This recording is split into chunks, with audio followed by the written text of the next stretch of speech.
this is Datila, and welcome to the Wrestling Time question. For tonight, I will be reviewing both AEW Rampage and Friday Night SmackDown. Tonight's AEW Rampage was the go-home show to tomorrow's Full Gear, and it kicked off with the AEW Eliminator Tournament first round match between Ricky Starks and Lance Archer. Alright, so this match was supposed to happen last week, but Ricky Starks was not medically cleared to compete, hence why it was moved to today. And Ricky Starks said he was going to start this match off in the back, which he did. Well, technically the match hadn't started, but they kicked things off in the back. Like, Lance Archer was attacking Ricky Starks and sent them crashing into that garage door. At one point, Ricky Starks threw a trash can into Lance Archer. And they went up into the crowd. Ricky Starks gave Lance Archer a clothesline and he went over the rope. Then Lance Archer fired back with the choke slam on the ring apron. Ricky Starks doing an impressive diving shoulder tackle, which I thought was pretty cool. And there was a lariat to Ricky Starks and a slap to Lance Archer, and then that spear to Lance Archer, which is cool, which is how Ricky Starks ended up winning his match. And then at the end, Brian Cage comes out, so now Ricky Starks will face Brian Cage at tomorrow's 0 hour in the semifinals. And Lance Archer gave Ricky Starks a chokeslam on the steel steps. So a good way to start off AEW Rampage. I like the match. I like that we are getting built to Full Gear. So that was a good opening match. Then we get a Jericho Appreciation Society segment in which Jericho's saying he has no doubt in his mind that Bryan Danielson and Claudio Castelloni are gonna be in the ring together and that things will break between them. Glad that match went all over in the arena. Rampage is always good when it's live than it's taped. Yeah, definitely. I do agree. I think it's a different vibe when it's live than when it's taped. I feel like when it's taped, there's like a lot of spoilers. And so I feel like Rampage is usually lackluster when it's taped. So that's certainly going to be interesting, having Bryan Danielson and Claudio Castelloni in the ring together. There's going to be something that happens there. So Jericho says that the title will stay in the Jericho Appreciation Society, and especially around his waist. Sami and Jericho guarantee. But then Sami says that they'll see about that. And if you catch Jericho on commentary, he asks what they think Sami meant by that. I think that Sami would want to win gold, but it would be so interesting to see if, like, kind of like a Jamie Hayter situation where you see Jericho's about to win, but then like Sami pulls the ref, pulls Jericho and prevents the pin. I think that'd be a really interesting scenario, because then you'll see, will Jericho turn on Sami? Will Sami turn on Jericho? So very interesting story that they're gonna tell there between them. So I'm looking forward to that that 4-way match. We get the FTW Championship match. It's Lee Moriarty versus Hook, and honestly, really enjoyed this match. I think Lee Moriarty took it to Hook. He was dominating at first, and I think that he was Hook's best match. I mean, don't get me wrong, Hook is impressive on his own right. He's had a lot of good matches, but I honestly feel like this has been my favorite Hook match. That Motor City stretch that Lee Moriarty did to Hook was cool, but of course, Hook ends up winning this with his Red Rum submission. But good match. So far, so good with Rampage. We get a Dark Order segment, and Jose the Assistant is saying that John Silver is the clown of the Dark Order. Just a waste of time for that match. Obviously, Hook was retaining. Yeah, definitely. It's so funny that Rush, if you speak Spanish, Rush calls John Silver una cucaracha, which means cockroach, and he says he's gonna step on him, que lo iba a pisotear, which I think is so hilarious.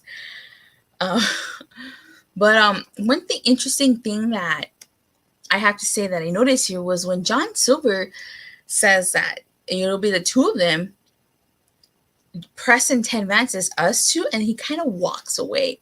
So I feel like this is the end for Dark Order. I mean, first they lose Alan 5 Angels, and then they lose where is Evil Uno anyways? Where is Evil Uno? And Alex Silver. Not Alex Silver. Alex Reynolds. Where is Alex Reynolds?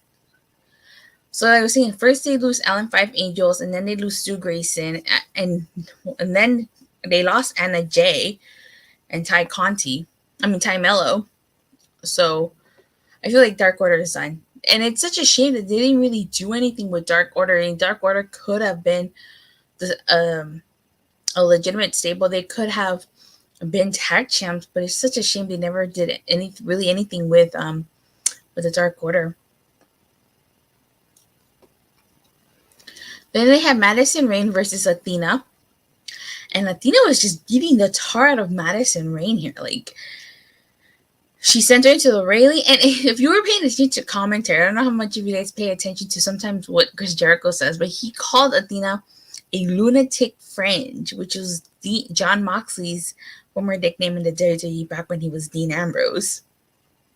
So Athena ends up winning this, and she decks Audrey Edwards, and she attacks Madison Rayne in a post-match assault, and then Mercedes Martinez comes to her aid. So I feel like we're gonna have Mercedes Martinez versus Athena probably for the Ring of Honor Women's title. I know Mercedes Martinez was out with an injury, and so this is she's back now. So we'll see where they go with their ROH Women's title. Since when did they make Athena a heel? I guess since that one time they were criticizing her on Dark when she did that, when she was too stiff, I think that's when they made her heel. So we get Best Friends in the Factory segment, and they won a 5-on-5 at Full Gear. And the Factory tells Best Friends that they're outnumbered. So Rocky Romero's there, that's 4. They're still outnumbered. And Trent Beretta tells a QT Marshall to watch the spooky video, and it's basically Danhausen. Remember, QT Marshall did pile driver Danhausen on steel steps, so we haven't seen him since. So it should be a fun match. At least I think it should be. Danhausen is in there, and Orange Cassidy, so it's definitely going to probably be fun. But that means the All-Atlantic title is now going to be defended at Full Gear. Now I understand why I don't watch Stark. I actually don't watch Stark, and I don't watch Elevation either. So as always, before the main event, we always get the main event promo to Konosuke Takeshita telling Eddie Kingston that this is going to be a nightmare and not a dream match. And so this leads into the main event. It's Eddie Kingston and Ortiz versus Konosuke Takeshita and Jun Akiyama. Now, I'm not familiar with Jun Akiyama. I don't watch New Japan Pro Wrestling. I don't watch I don't watch New Japan Pro Wrestling, and I don't watch Japanese wrestling. But to be fair, I also don't watch Lucha Libre. So I was enjoying this match. I really like the fact that they kept avoiding Eddie Kingston and Jun Akiyama to having contact pretty much throughout the whole match until the very end. At one point, Konosuke Takeshita and Jun Akiyama did isolate Ortiz. Now, this was Konosuke Takeshita's big match return since he came back to the United States. I like those back and forth chest chops between Eddie Kingston and Konosuke Takeshita. At one point, all 4 men went down. And then when Akiyama and Eddie Kingston meet, he gives Eddie Kingston a headbutt. And then they traded exploders. Let me see. It was a good match, but I felt like it was rushed. Akiyama was good since I never seen him wrestle before. Takeshita's really good. Yeah, Takeshita's really good. Akiyama's also good too. I had never seen him wrestle before. This is my first time seeing him wrestle, and he's actually really good. Anywho, Akiyama gets the win for his team after he hits Ortiz with a knee to the back of the head. So they're victorious. And from my understanding, after this, Eddie Kingston pretty much got a match with Jun Akiyama on 0 Hour tomorrow for Full Gear. So overall, I thought it was a good Rampage, and I thought that we had some build to Full Gear. However, the FT Championship match, I don't understand what that had to do with Full Gear, as well as the Madison Rayne Athena match. I don't know what that had to do with Full Gear. If this would have been a regular episode of Rampage, I probably would have given it a higher score.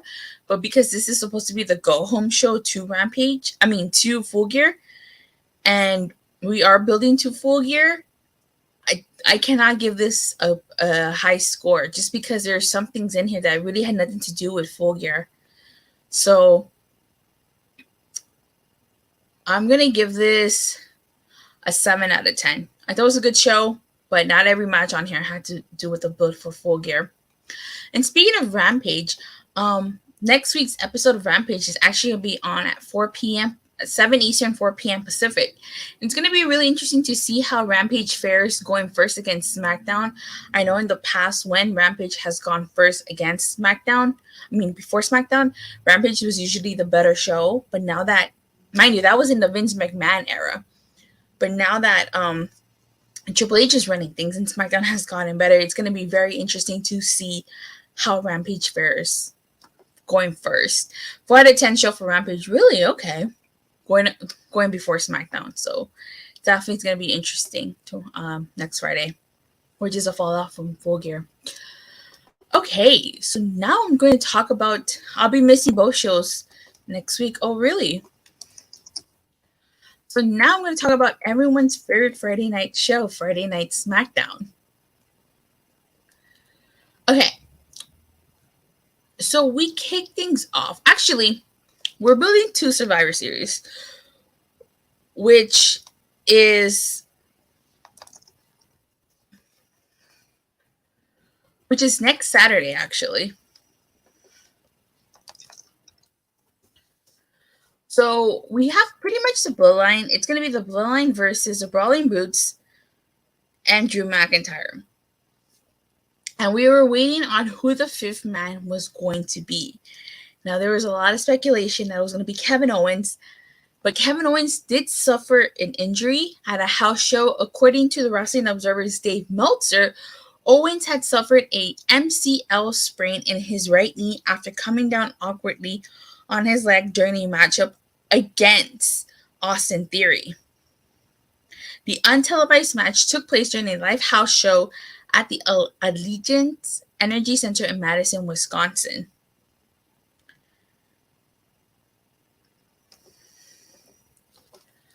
So he had an MCL sprain. But prior to that, this is from the website Wrestling Inc. Owens 38 had not been seen on Raw in recent weeks because he did not travel with the majority of the roster to Saudi Arabia. His last appearance on WWE television was on September 30th in a 6-man tag match where he, Johnny Gargano, and Drew McIntyre defeating Theory and Alpha Academy. So this is his first televised appearance since September 30th, and then this report was from November 14th, which is literally 4 days ago. So that sprain must have not been bad then. But yes, Kevin Owens was revealed to be the 5th member of the War Games, of the men's War Games team. But how we revealed that, I'll talk about. So Sami Zayn had a match against Butch to qualify for the World Cup. Sami Zayn lost this. And early in the night, he was told that he was going to be shocked who the 5th member was. And so Kevin Owens' music hit. And one of the things that I liked about this was, so you had a stare down. You had this moment between Kevin Owens and Sami Zayn. They were looking at each other. And then I really liked the spear to stunner counter that Roman did to KO. Well, Roman tried to do the spear and KO countered with the stunner. So it was a really good way to close off SmackDown. And I actually just really like that because it tells telling a story. You know, supposedly the plan is to do Kevin Owens and Sami Zayn versus the Usos at WrestleMania for those tag titles. So I can see that happening. They're slowly planting the seeds. But with that being said, let's start this review from the beginning. So SmackDown opened up with the Brawling Brutes and Drew McIntyre in-ring promo. And Sheamus, okay, so you guys know that Sheamus was kayfabe written off because he went to go get married. I didn't expect Owens to be the 5th member since all this news came out of him being injured. This is going to be a good War Games match with all of them. Yeah, definitely. Yet Sheamus here, he tells the world that he got married. So much for being injured, right? Kayfabe injured.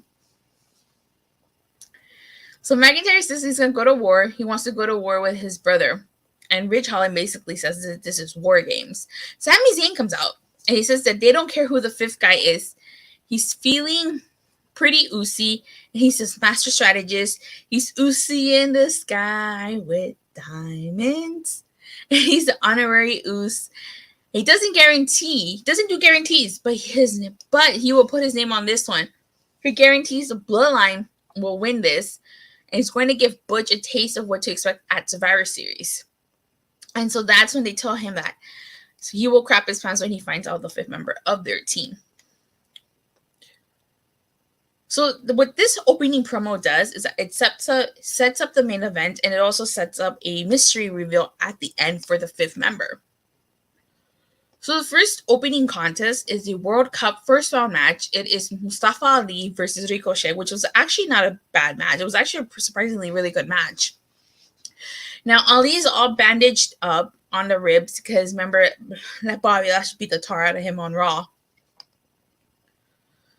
And that backstabber from the top rope to Ricochet was actually a really cool move. I like that. Such a shame we got the superplex that Ricochet did to Ali during commercial break. We didn't see that.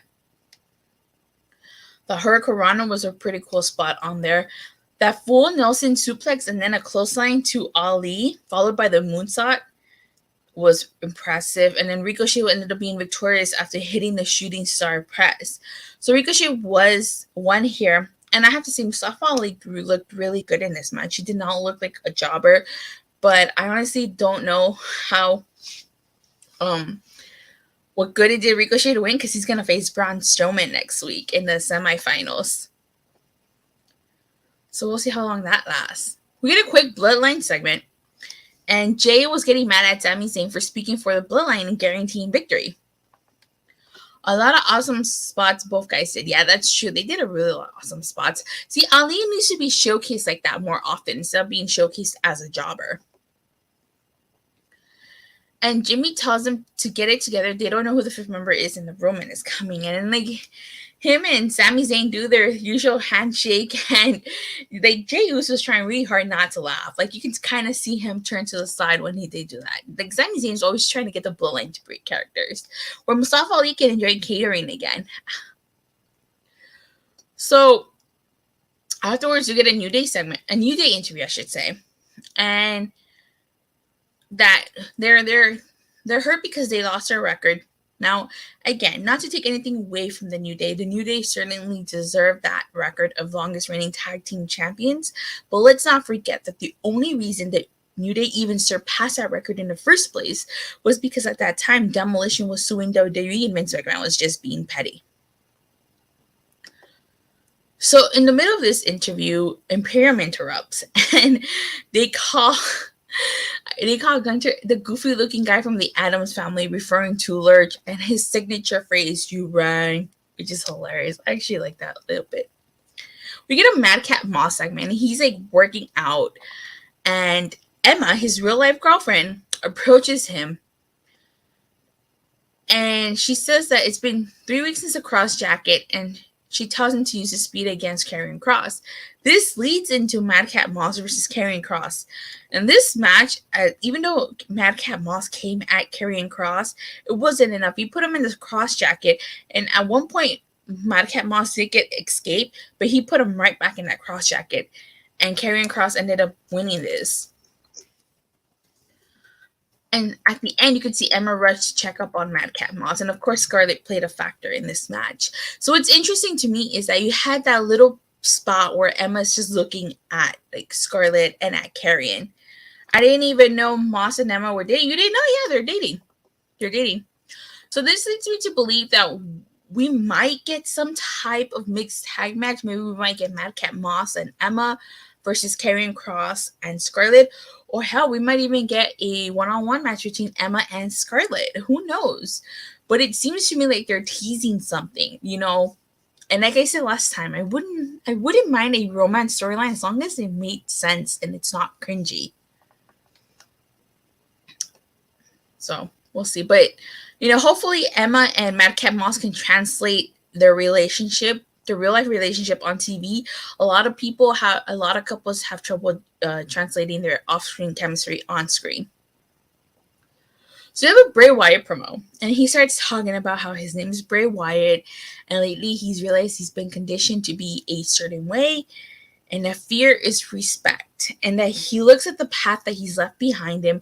It's covered in blood and ashes, and he does do the things that he does. He can't change. So he brings up LA Knight and what LA Knight would do in his situation. And LA Knight comes out.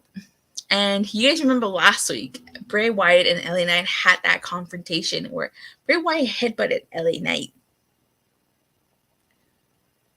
So LA Knight comes out and he says that he looked into Bray's eyes. He didn't fear him last week. And that maybe it garnered him some respect.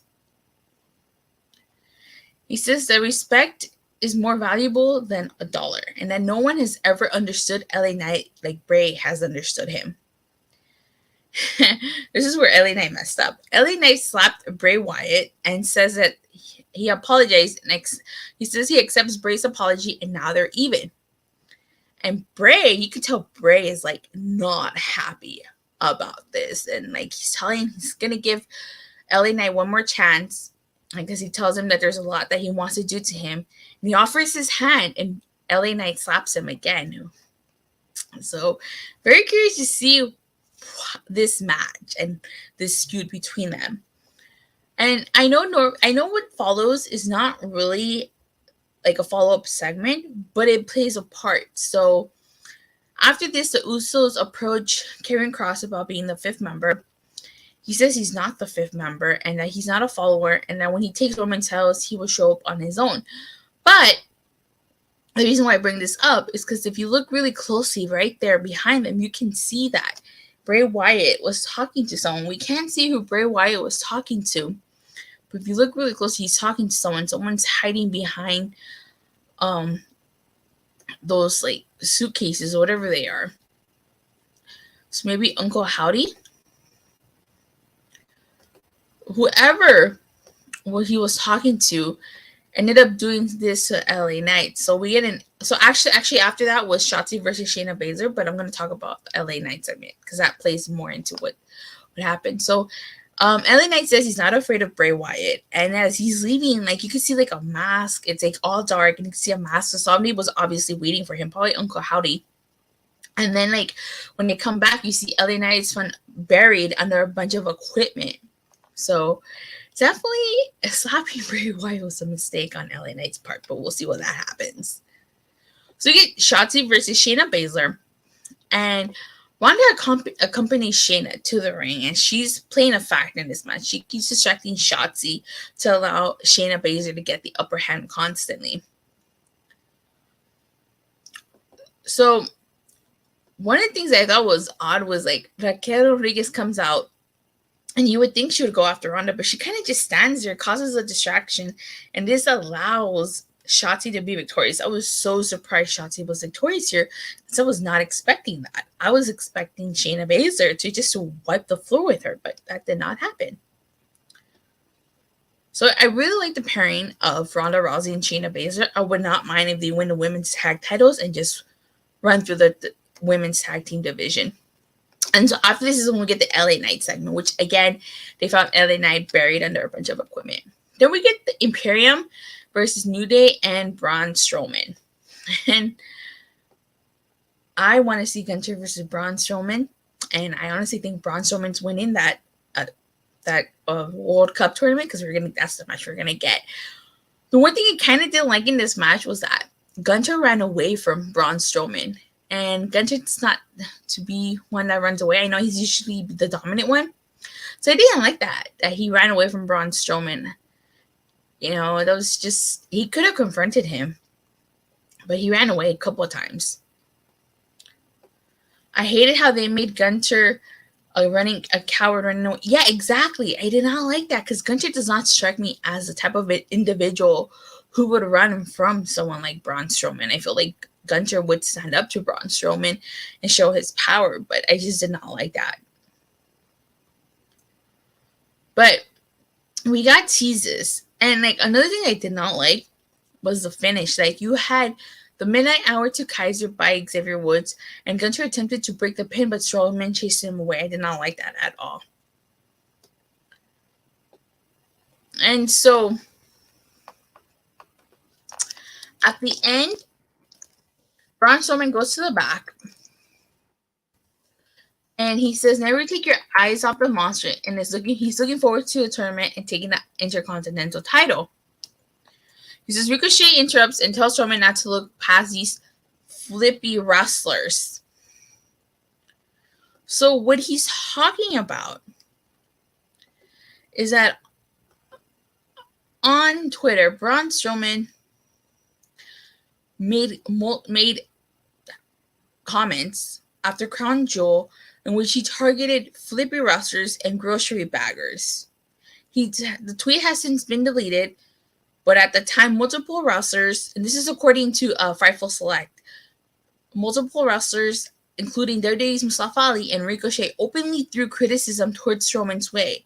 But it's now spread even further backstage. Other wrestlers outside of the company who got after Strowman included Chris Jericho, Keith Lee, Will Ospreay, and among others.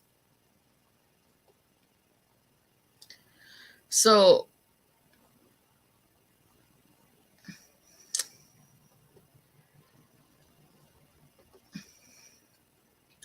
that's what Ricochet was referring to when he said, look past these flippy wrestlers. Braun has always been overrated. Yeah, I guess you can say that. So, but just a big dude who can't wrestle. But I will say he is a little bit better than Omos. So,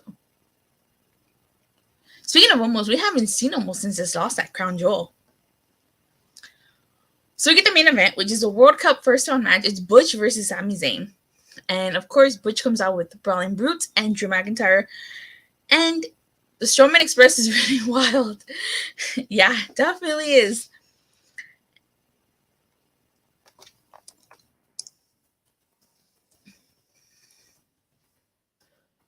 And of course, Sami Zayn comes out with the Bloodline. So like right away, like you had Butch stomping on Zayn, and Sami Zayn did a powerbomb to Butch. And so like I liked when Butch went to the outside, both teams stared at each other, but nobody did anything. They just stared at each other. Butch did a tornado DDT to Sami Zayn, and Sami Zayn sent Butch into the barricade. And of course, Jimmy caused a distraction, allowing Jay to kick Butch to the back of the neck. And then a brawl broke out between the Usos and the Brawling Brutes. McIntyre sent Solo over the announce table. And one of the things that I liked, it was that Sheamus and Jay ended up in the ring somehow. And this caused a distraction. It was because of Jay. Butch was victorious. Like that little distraction caused Sami Zayn this match. And afterwards, Solo Sikoa took out Butch. And then Roman came out. And he was just wiping the cleaning house, as they say. And he speared McIntyre. And again, the fifth member ended up being Kevin Owens. And like I said, I really like that spot that Sami Zayn and KO had. They just looked at each other. And it was a glorious moment. And of course, but they're not the only ones who had a spot. Sheamus and Roman Reigns had that stare down too. Who can forget that rivalry? When Sheamus had that weird hairdo, he had, but who can forget that rivalry? Honestly, like when Sheamus cashed in, it was what, 559? What was it?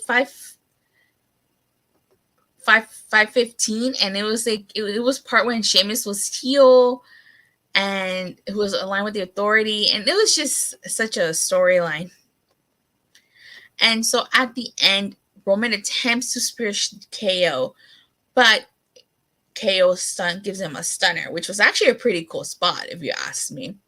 7 out of 10 for SmackDown. I'm curious why you got 7 out of 10. And that is how SmackDown ends.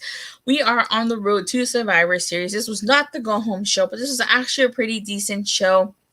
I really like the Mustafa Ali Ricochet match. The opening in-ring promo really didn't do much for me, except for the fact that it was supposed to set up the main event, and it was supposed to give us a mystery that we were gonna be revealed at the end. I disliked Gunter running away from Strowman. Bray Wyatt was pretty cool. Madcap Moss versus Karrion Kross, I really didn't care for. Shotzi versus Shayna Baszler was okay. SmackDown has been much better than Raw. It has been, and honestly, one of the things that hinders Raw, in my opinion, if you ask me, is the fact that Raw is 3 hours, and there's so much to pack in 3 hours.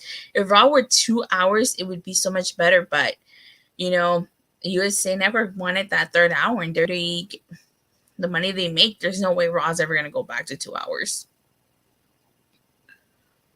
And I really like the Butch versus Sami Zayn match. I think that match and the storyline surrounding it added a lot to it. So I have to disagree. I give it an 8 out of 10. We'll see how the go-home show fares. But with that being said, you guys, thank you guys all so much for watching and for your continuous support. As for tomorrow, actually, after this, I'm going to watch Impact's Overdrive. So my review for that, I don't know if I'll go live or I'm going to just record and upload, but it should be out tomorrow, hopefully before Full Gear, if not Sunday. But definitely would like to have it out tomorrow before Full Gear, and then I'll see you guys live after Full Gear. So please don't forget to like and subscribe. Make sure you hit that bell so you get notified whenever I go live or release a new video. See you guys tomorrow after Full Gear. Bye.